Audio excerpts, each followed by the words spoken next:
Good evening and welcome to Happy Hour with me. I am Eileen Cook. This is the time when we talk all things crafty. And today is Tuesday, February 19th. So what I wanted to talk about today, at least in part, was I was asked about story beats. So what are they? And are they in fact actually helpful?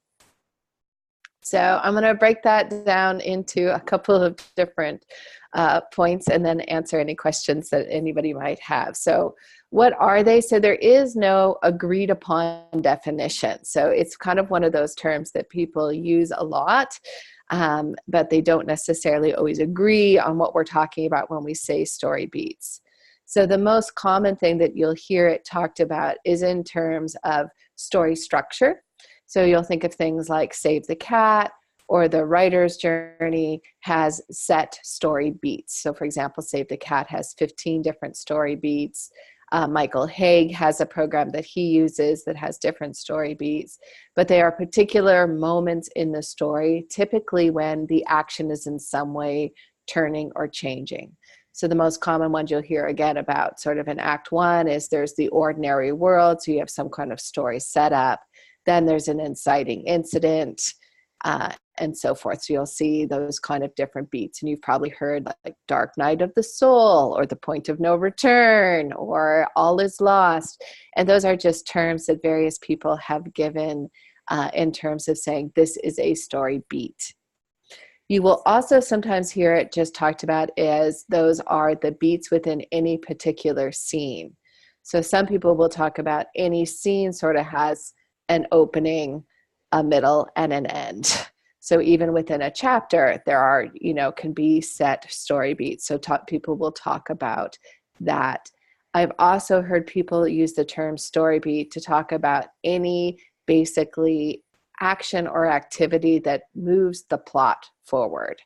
So in this moment, the beat is it's important that this conflict happen because you're going to get this particular clue, which is going to lead you to this particular thing. And then the story moves on that way. So when you hear the term story beat, it's probably useful to ask someone, the particular way that they're using it.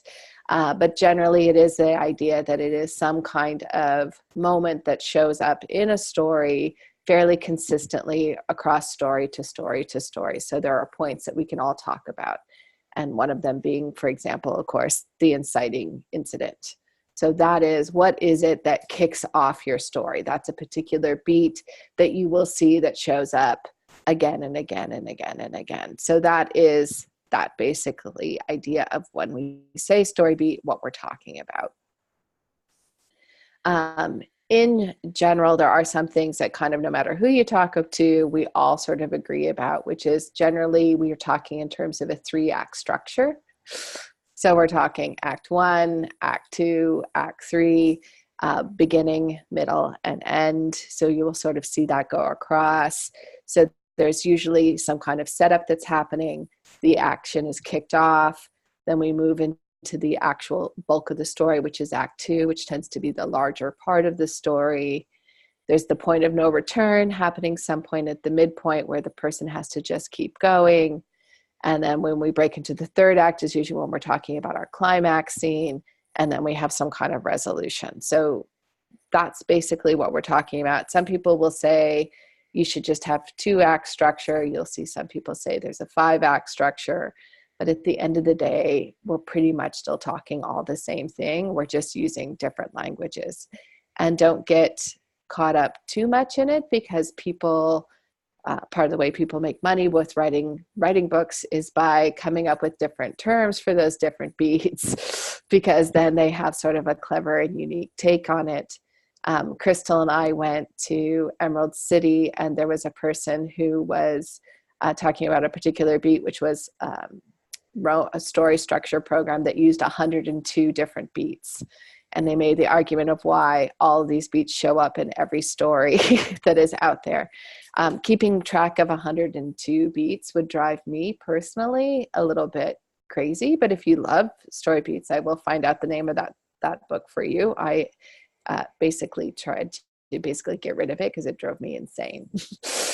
But that's when we talk about story beats, what we're talking about is key moments in the story. So what's the point of it? So it's 2 points, and people tend to use either one or the other, or some people use both.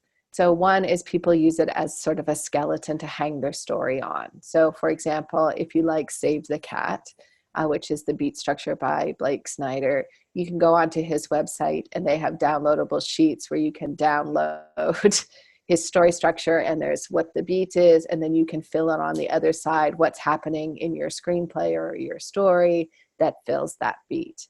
So if you are trying to outline before you write, you can sort of start thinking about what are the major things that need to happen in this story, and then write to them. And so you'll hear people talking about sort of writing from tent pole to tent pole.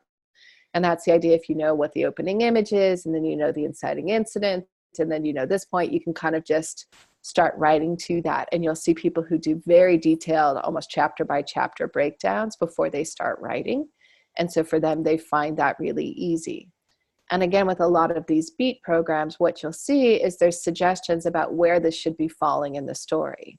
Now that comes from screenplays, which is really quite prescriptive. So you'll sort of see in a screenplay, they'll say this should be happening around page 10 of the screenplay. This should be happening around page 25 of the screenplay.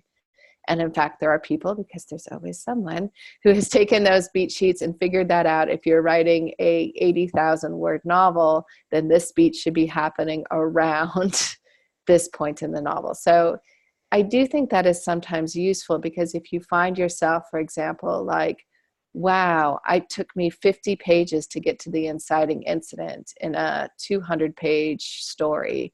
That's a really long time for you to be getting to the inciting incident. You're probably going to want to tighten that up.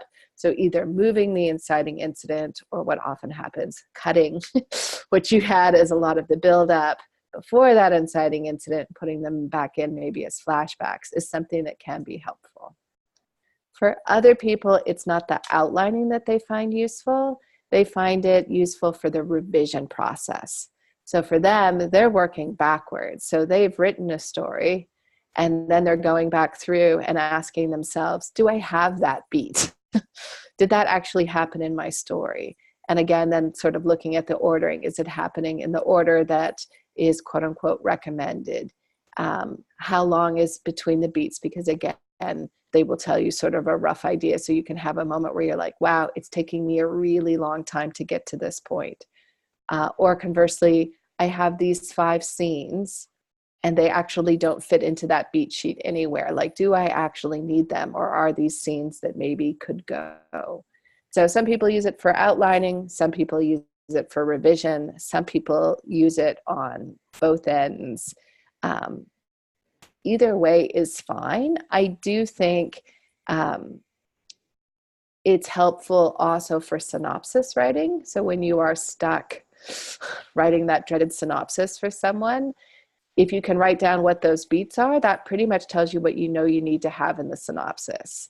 This happened, and then this thing happened that changed the ordinary world, and then this happened, and then the character made this choice. So that's often how I've also used them, is to sort of help with the synopsis, because it's telling me kind of what those major turning points look like, so I can kind of pick them out. I'm going to pull up some of the different options that you might have with beat sheets. I like Michael Haig, so he uses a structure that for me works very well. Let's see if I can find it for myself. Partly because I think he talks in terms of beat sheets and key turning points. So he has different stages and then different turning points. So he has stage 1, which is set up. So introducing the hero in their everyday life, showing empathy for the hero so that we care or like the hero, which we talked about last week. Then he has turning point 1, opportunity. Something happens to the hero that has never happened before. So you can sort of see what's happening there, which he says then leads to stage 2, which is a new situation. He often talks about geography then follows. So you're sometimes moving people into a different thing. Turning point 2, change of plans. It creates a desire to achieve a goal. Progress is stage 3. Turning point 3 is the point of no return. So you can start to see the points that show up. Complications and higher stakes. Turning point 4, he calls major setback. This is also the dark night of the soul. Again, just different terminology. A final push, a climax, and then the aftermath. So he has 6 stages to his, and then the different turning points. And so I think that can be sort of a useful one. But it really doesn't matter what it is that you use, as much as you find one that resonates and works for you.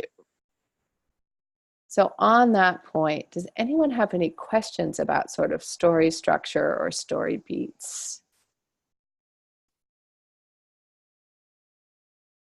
I just feel like I should play a musical interlude while I give people a moment to think about that. I think most people are fairly familiar with them. Do either of you guys use those when you're outlining or writing? I tried several different methods when I was outlining mine, but I spent like 2 years outlining before I actually dove into write. So, but yeah, I did find them kind of good brainstorming tools when you think of it in terms of structure, like especially when they start bringing some of like the hero's journey examples in, when it's like, when it talks about, I don't know, mentors or thresholds, and you start thinking about it in the context of your own story, and it can help kind of bring some ideas out. Yeah, 2 of the books that I liked the most, and I will find the titles for people, but it's, I think it's called Save the Cat Goes to the Movies, where it breaks down 50 different movies using the Save the Cat kind of points. And they have a ton of them up on their website as well. So that can be really helpful. And there's another one that does basically the same thing with the writer's journey, where they basically break down a bunch of stories. Of course, the most common one that you'll see broken down all the time is Star Wars. So you'll see that that's used. But I do think for me, having a chance to see how someone else has used that structure kind of does do for me what you're talking about, Elisa, which is it gives me like, oh, okay, that's how that was done here. And seeing it very differently in something, from example, The Godfather compared to Elf, and then seeing that those same points are showing up in both of those, for me, gives me a lot of idea of kind of like, okay, well, that's how that works in very, very different stories. And you can then usually find some story that's at least similar in kind of tone or feel to what you're doing, and that will do it. So I would encourage people to go to the websites for Save the Cat and for the Writer's Journey, because they do post a lot of, and Save the Cat I know does a lot of recent movies. So if you've just gone out and seen something, they will do kind of like, Bohemian Rhapsody, or, something that might just be recently out that you're going to, and then it can be that nice thing. Or watch it with Netflix to see if you can sort of start identifying the points. And I think it makes you the most annoying person ever, but it does work really well, as once you start knowing those instinctively, you start seeing them when you're reading or when you're watching a film or a show, and you realize that even in something short like a sitcom, that they're still packing a lot of those in. So we're seeing the characters and friends, and then something's going to happen, and all those things are happening, obviously in a very condensed thing, because a 30-minute sitcom is really only usually 20 minutes of content, right? So in a very short time, but it's still following those same beats, and they might only last, a minute or a couple lines of dialogue, and they're on to the next one, but they're still there. And so when you start identifying them, I think it sort of becomes a little bit more instinctive, either when you're writing or, depending on your process, when you're revising.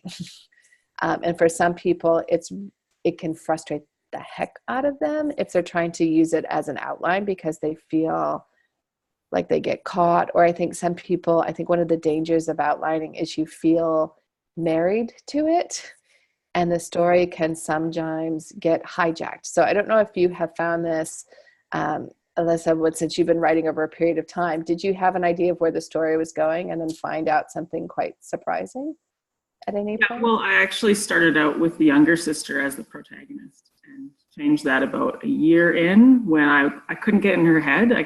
couldn't understand how she saw the, like, I could see her from the outside, but I couldn't see her from the inside. And then I Yeah. realized I identified more with the older sister, so I switched for her to be my protagonist, and then I found it a lot easier. And Or not impossible. Maybe easier is the wrong word, but yeah, never use the word easy, like karma will come back to haunt you. Yeah, I think it is that thing where, and I know I have done it as well. Like I was initially a pantster. So by that meaning that I didn't outline at all. And I slowly became more enamored of the idea of outline because I found it two things. One, a little bit less frustrating.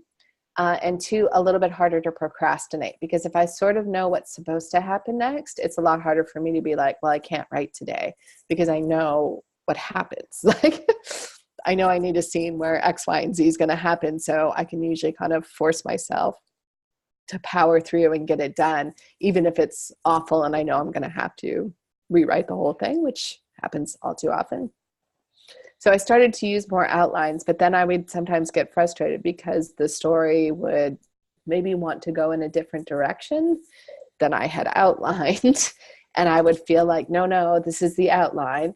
So I think that's where we do have to sometimes leave a lot of room for serendipity. So you're going to find like, oh, now that I've been writing this for a period of time, I understand these characters better than I did before. um, I thought I knew what they were talking about, but I didn't. But now I know what they're doing. And I think you have to be willing to kind of stop, revisit, go back to the story structure and decide like, okay, do I in fact need to change this whole outline? And that can feel frustrating, but it's often a really good thing to leave yourself open to doing because you know the characters so much better. Like I can spend forever in a day outlining and I can have every single point of the story that I know needs to be there. But once I start writing, it's just suddenly it's not going to work anymore. It should work. It works on paper perfectly. All the beats are there, but the story's, I don't know, for lack of a better term, missing kind of a soul or a heart. Like it just doesn't have any oomph. So I'm like, oh, okay, that's not working. I need to change this up. I need to do something different. yeah, So I had a similar experience where, yeah, I've always been a planner. So when I heard about the whole pantser versus plotter thing, I'm like, oh, well, I'm definitely a planner. I'm going to plan it all out so perfectly. I'm not going to have to rewrite anything. yeah, he's like, yeah, no.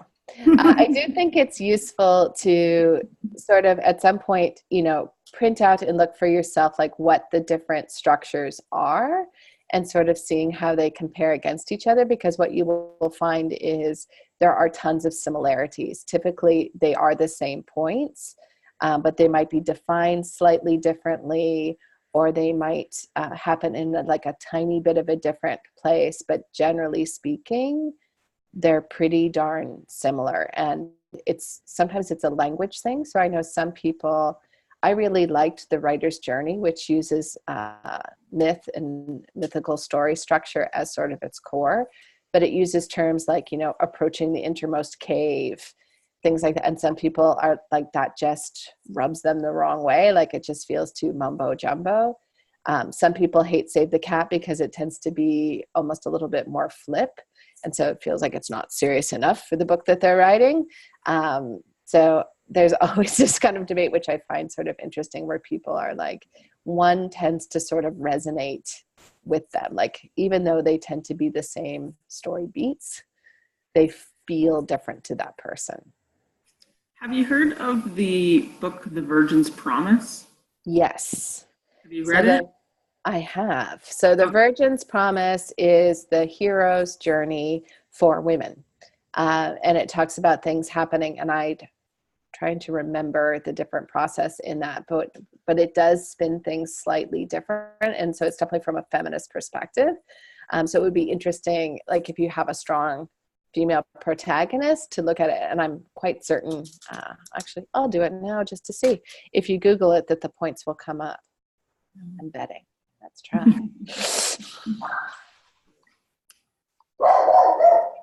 My dog has a thought about that.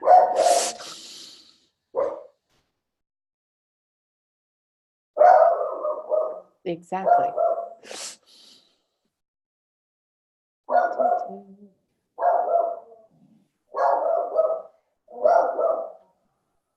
I don't.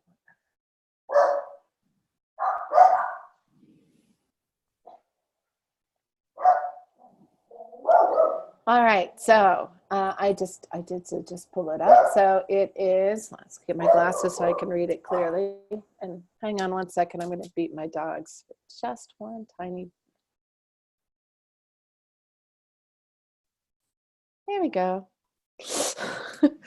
All right, so if you're looking at things, it says 13 beats. It's called The Dependent World, The Price of Conformity, Opportunity to Shine, Dress the Part, Secret World, No Longer Fits Her World, Caught Shining, Gives Up What Keeps Her Stuck, Kingdom in Chaos, Wanders the Wilderness, chooses her light, the reordering, the kingdom is brighter.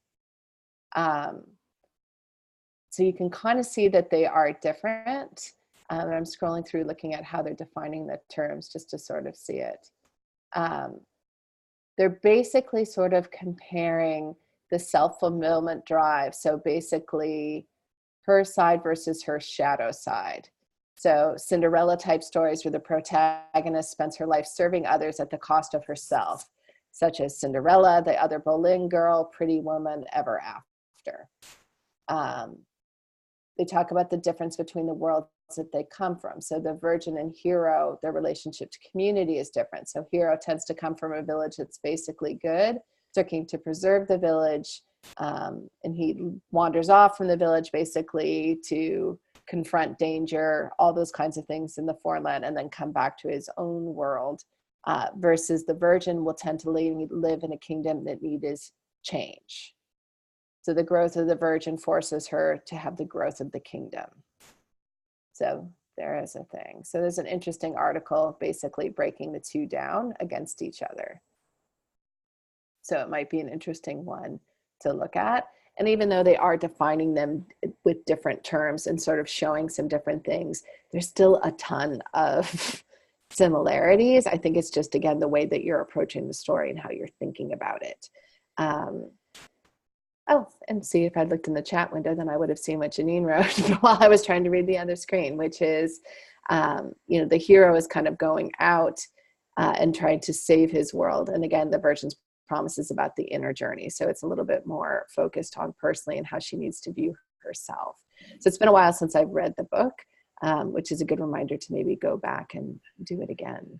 But I think it is useful to sort of pull them up side by side and do sort of a compare and contrast and realize that there are no formal rules. You could sit down with both of those and come up with your own story structure. I know that Crystal has done one around romance, and there is a book called Romancing the Beats, I think it is, and it's looking at, common beats that are coming up in romance. And again, they are the same beats. Like there's nothing that you're going to be like, wait, what? But it's really sort of pulling back and sort of saying, okay, in a romance-focused story, what are they? If you have a female-focused narrative, then the virgin's promise is probably going to be a little bit closer without having to sort of stretch as compared to maybe the hero's journey. So it'll give you that opportunity to kind of switch it up a little bit and see that.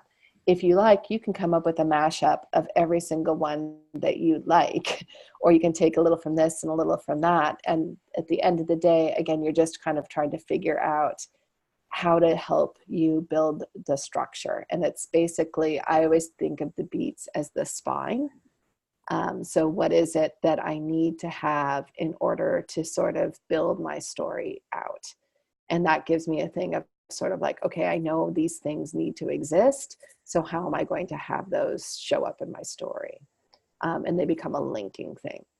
And if you're struggling with writer's block, it can be a good thing to do, just even if you don't want to do all the way out to all the beats, is sort of being like, okay, what are the beats that are coming up next?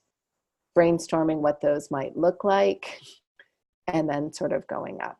And again, if you go on most of the websites, they do have recent film examples. So I think it can sometimes be useful to go through and pick a film that might be similar in feel or tone and sort of see like, okay, how are these things showing up? Especially when you hear something like dark night of the soul. And you think, well, but I'm writing Elf. Like, there's not really a dark night of the soul in Elf. But if you go through, there is the moment where Buddy's dad kicks him out, like yells at him, tells him to get out of there. He's walking the streets. Santa's sled is having a hard time taking off because people don't believe in magic anymore.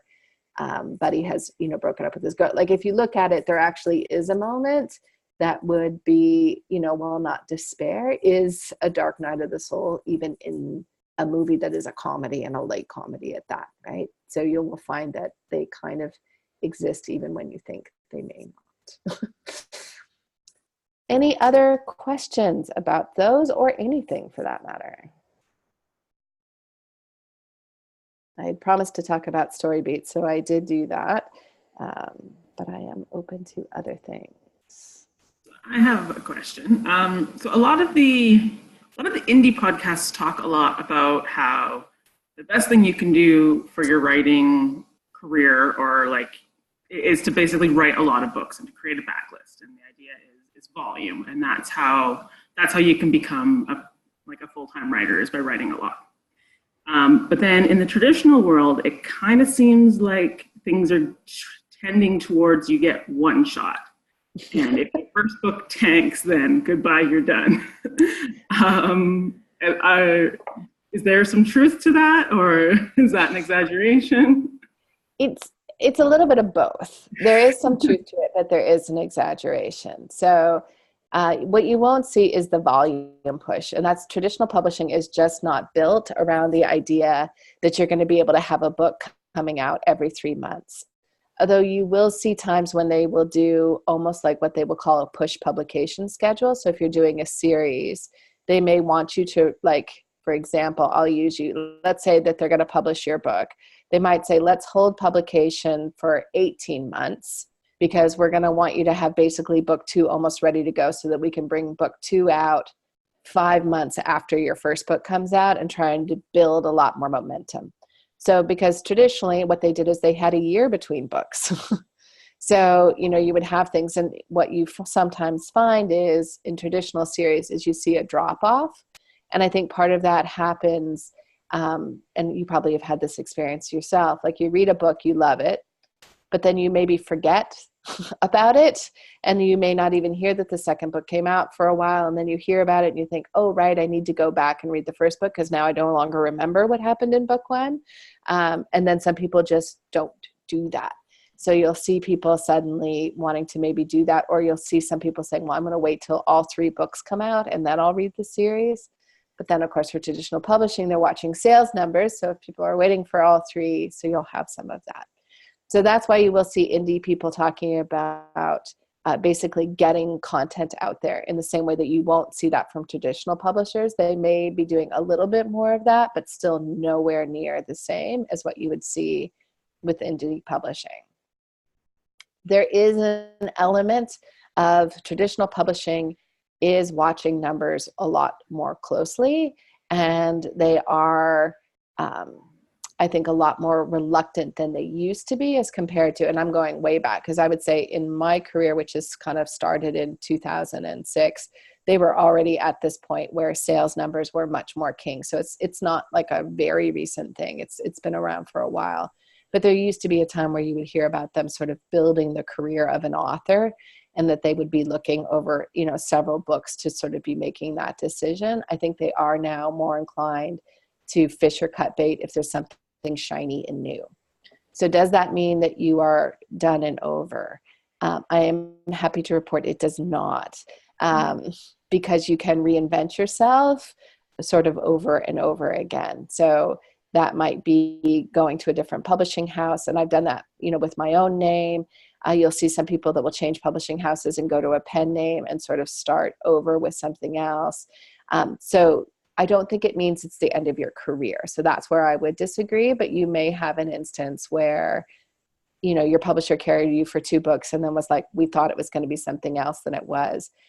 I think this particularly happens if you happen to get a large advance, because they have sunk a chunk of cash into you. I think if your advance is more modest, they're much more likely to sort of hang on to you, because the cost for them is much lower. If they've given you $500,000, they need to really see some serious book sales. If they've given you $10,000, even if you haven't earned out in terms of your payment for the advance, they probably have gotten their money back.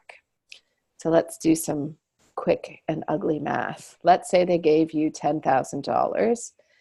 Let's say that your royalty rate is $1 per book.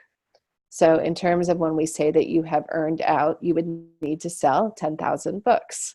And after that point, you would be getting $1 a book as a royalty payment ongoing from that.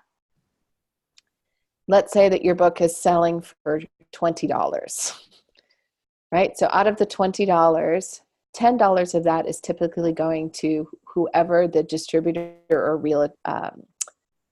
retailer is. I almost said realtor because I'm buying a house, so I'm apparently a one focused brain. So whoever your your retailer is getting half of that. So Barnes and Noble, Indigo, that kind of thing. The other half is going to the publisher. So the publisher is getting $10. Out of that $10, they are paying your $1. They're paying their costs and expenses for an editor, for their part of their rent, staffing, sales and marketing team, all of that. But what you can see is out of that 10, where they're paying you $1 out of their advance, they also have a little bit of extra wiggle room. So a book is not, you may not have earned out is what I'm saying, and the publisher still will have recouped their costs because they're still getting that $9, right? So they're still getting a chunk of that change. So they are often recouping what they put into it. So even if you haven't earned out, they're still feeling like they had made a profit on that book. So they're not necessarily, I know some authors are terrified. They're like, I haven't earned out. But again, if your advance wasn't very high, the publisher has probably still gotten their money back and may not be overly upset about that and wanting to continue. That is sometimes the conversation that you're having with an editor when you are, in fact, in the process of selling. So in a perfect world, you're getting multiple offers for your book from different publishers. And one of the things you're probably talking with them about is what is their plans for the book? How are they going to be bringing it out? And you may not be just looking at the size of advance, but what are they doing in terms of marketing? Are they willing to offer you a 2-book or a 3-book deal? Or are they saying they only want to offer you a 1-book deal? So you may take slightly less money per book to have a 3-book deal because you like the idea of having that security of they're committed to me for at least 3 books. Now they might drop me after that, but for at least 3 books, they're going to be with me.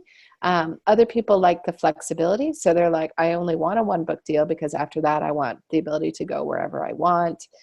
So it is a personal thing, but that's sometimes your own comfort level. And I've certainly had conversations with my editor around, I'm trying to build a career here. I'm not interested in doing a 1-book kind of thing. So, how can we do that? Where do you see me going? How do you see me fitting in? So for example, when I was talking to HMH, who is my current publisher, who took over when they basically signed me with Malice was the book. And we had a lot of talk about them saying, we see you as our YA thriller writer. That's where we're going to, sort of position you. And that's, where you fit in this house. And these are the other authors we have that might be a little similar, but here's how you're different. And so a lot of the conversation was around, how do I build a career as a YA thriller writer with you? So that might be, did that answer your question or make things more confused? No, that's good. Thank you. Yeah, I think it is just a way of 2 parts. So one is recognizing it, and people have different feelings about indie publishing. So for a long time, it really was the kind of, I don't want to say dirty cousin, but it was that idea of like, well, that's not what you really want to do. What you really want is to be traditionally published. And that's not necessarily the case. Like there are a lot of people who really enjoy the independence and the confidence that comes with, I'm going to write what I want to write. And you can look at someone like Stina Holmes, who has, sort of driven her career forward and is sort of has a foot in both worlds. So she's done some traditional publishing with Lake Union through Amazon, and then also maintained her own indie arm because there's certain stuff where she's like, this is what I want to write, and I don't want anyone telling me that they've branded me as this, that, or the other thing. I just think it is important that what we're doing as authors is having that thought about where am I going for my career. And even if you are indie published, you'll see people talking about not just building a backlist, but building a brand. And I can't remember, but I was talking to someone who's from Victoria who was saying, like, I've somehow become the Navy SEAL romance person. And, this is what I write and this is what my readers want. And, having to decide, like, would she come up with a pen name to do something different? Or how is she going to necessarily break out of that? Because even though she's indie pubbed and in theory can do whatever she wants, her readers still have an expectation. And I think that is a challenge. I would say things I've learned is when I started writing YA, my first couple of books were what I would kind of consider almost romantic comedies. They were like contemporary YA. Then I wrote a book called Unraveling Isabel, which had a little bit of paranormal elements in it. And then I wrote The Almost Truth, which was a bit of a YA thriller. And so in terms of branding myself, I don't think I did a very good job. I really, truly did just right. And I was in the position for whatever reason that the publisher was like, okay, they let me write whatever I kind of found interesting and doing next. I'm not sure that served me particularly well. I'm not sure that I built like a readership that was based on kind of a brand. Whereas I would say now when I made the switch to HMH, I'm trying to be much more clear that, okay, my brand is that I am writing YA thrillers that have a psychological bent, that tend to have hopefully a little bit of humor in them. Like the tagline that someone used at HMH that I then stole to stick on my Twitter page was like, the most fun you'll have reading about murder. So I'm trying to have like an element of humor in there, but still being kind of clear that you know what you're going to get when you pick up one of my books. And that for me is now a much more clear and distinctive change. And as I'm thinking about writing an adult novel, one of the things I'm spending a lot of time kind of thinking about and kind of trying to figure out is what kind of adult novels do I want to write? Not just what do I want to write next, but thinking like, okay, if I'm going to try and break out in adult fiction, I probably need to pick an area that I'm going to focus on and have that be my brand for some period of time. So having said that, you don't have to. Like if you watch the interview we had with Robin Harding. So Robin is a friend of mine, so full disclosure on that. And her first few books were very, very much romantic comedy / chick lit type of books. And then that market died. So she had what you were talking about, where her publisher actually dropped her, said, thank you so much. She went off, she wrote a couple more books that were sort of in a similar vein, but for a different publisher, but sort of felt like she was spinning her wheels and wasn't getting really a lot of traction. She walked away from writing novels for a while and actually wrote a screenplay, strangely enough, because she's really good. Actually ended up getting it produced. It was made into a film, but she missed writing novels and came back and sort of was like, she saw herself writing what they call sort of domestic thrillers, where it is very much a family that's going through some sort of disruption. So her first book in that was The Party. And then she wrote Her Pretty Face, and she has a new one coming out called The Arrangements. And she has definitely switched and is very much branded now as a domestic thriller where it's some kind of family, where there's some kind of secret and or crisis that is happening and fallout from that. So it's not necessarily the same murder and mayhem, but it's definitely much more of a thriller kind of aspect. And it's a very conscious choice on her part to switch her brand from that chick lit, humorous fiction to something that's a little bit darker. So thinking about, I think what you're doing brand wise is important, but then realizing you can rebrand yourself. And Robin is still, in fact, still using her same name. Like if you look up her past books, you will find her chick lit and her thrillers. And she even wrote an actually hysterical nonfiction book called Will Eating This Chicken Get Me Man Boobs, which was all about raising kids in sort of this day with, organic foods and trying to be the perfect Carisdale mom and all that kind of stuff. And It's a nonfiction memoir, which is different from her other things. So it's kind of, a wide range, and it's still done all under her same name. But I also know a lot of other authors where they'll say my career as Sue Smith died because my sales were just so low. So I've now rebranded myself. Now I'm Sue Fox, and I'm writing this kind of books, and it's a whole new game, and they're writing under that. And typically the publishers know. This isn't like it's a secret. It's more of a secret potentially from readers, where you're trying to kind of maybe rebrand yourself or that type of thing, where you're coming out with something new. That's what I would say about that. Any other questions?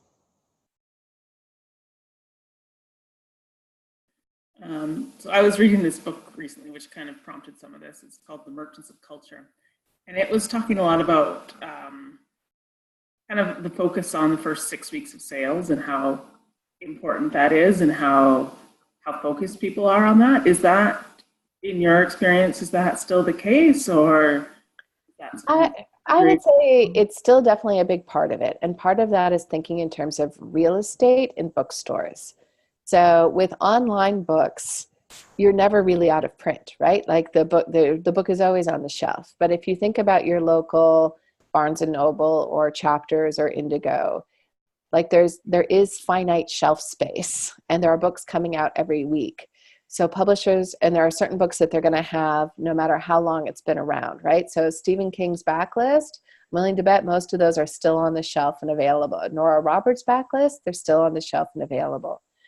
So assuming that you're not Stephen King and you're not Nora Roberts, and your book has come out and they bought 3 copies and only 1 copy sells, they're going to be making a decision about, do they reorder, or do they just hang on to those 2 copies, and then at some point they're going to pull those copies off their shelf because Sue Smith has a new book coming out, and there's only so much shelf space.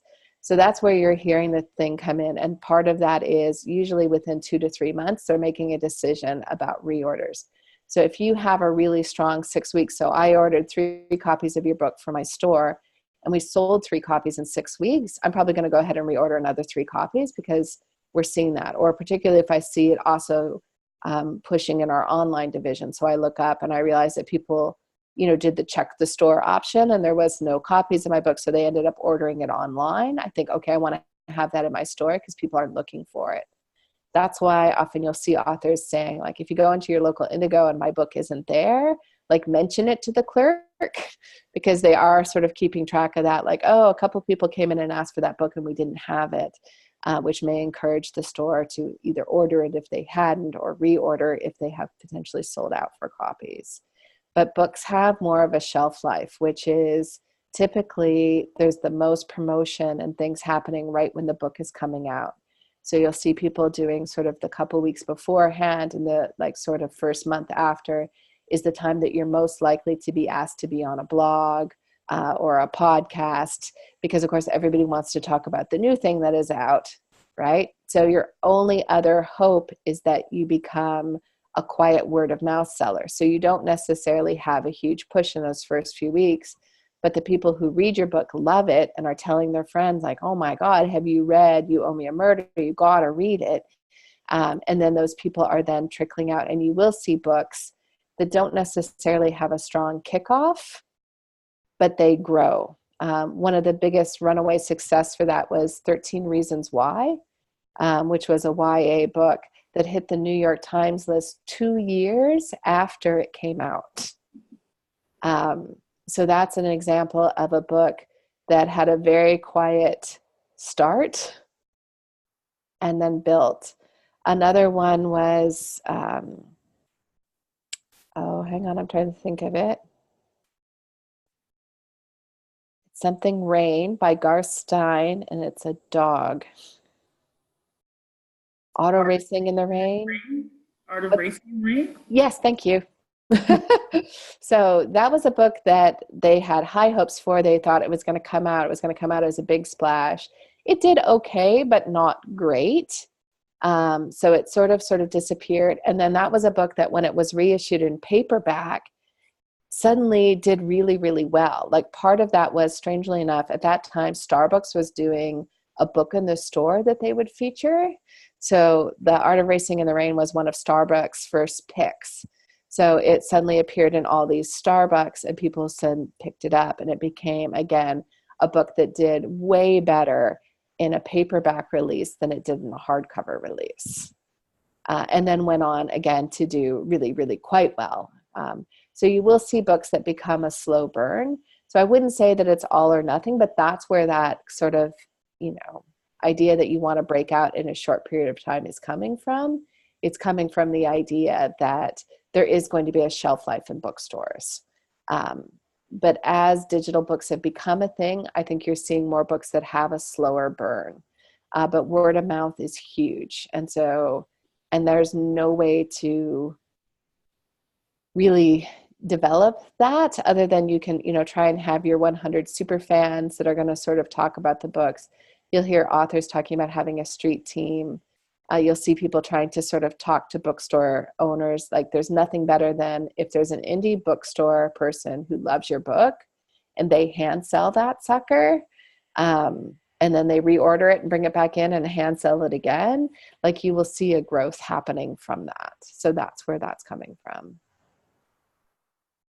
So I would encourage people to, if you do love a book, there's nothing that the author would like better than if you spread the news about that. Follow-up question to that at all? Does that make sense? Yes, but I guess it's just, I guess not really related to that, but sort of my reason for asking those sorts of questions is, how do you decide when you're ready to sort of try to start submitting your book?